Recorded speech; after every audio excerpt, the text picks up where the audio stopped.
As a writer, you have to be okay letting go of your work once it's in your reader's hands. Once they have it, your job is done. You just have to let it go. You have to relinquish your control and give them the freedom to experience your story as they will. This whole conversation came from the book How to Read Literature Like a Professor by Thomas C. Scott, and he's speaking from the perspective of a reader. And he says, every reader's experience of every work is unique, largely because each person will emphasize various elements to differing degrees, and those differences will cause certain features of the text to become more or less pronounced. Meaning, let's say you think that your setting and your use of setting is what really sets your story apart, but whoever's deciding to read it feels that your dialogue is really what sets your story apart. They're going to have a different experience based on the fact that they are really focused on your dialogue versus the person or even you as the writer who's so focused on the setting.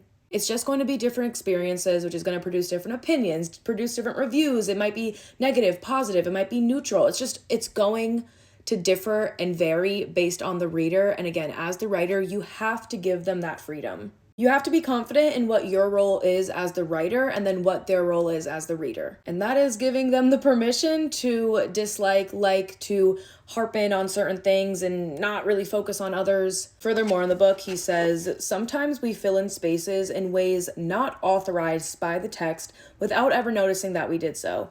We shape, or rather reshape, characters in order to make sense of them. We crash up against the waves of words with all of our intellectual, imaginative, and emotional resources.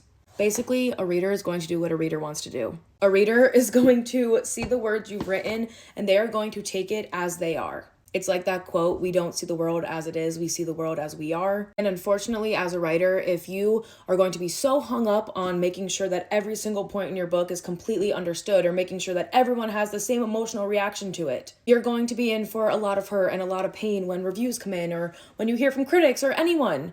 Now, I might be getting a little ahead of myself here. I know for myself, I'm very far out from actually having reviews and stuff. I'm still in my first draft, but it is just something to keep in mind. You love your work. I know you hold it tight. I know you spend so much time on it and you're consistently working, but keep in mind when you're done, you are done and you are letting it go. You are giving the reader permission to experience the book as they want to.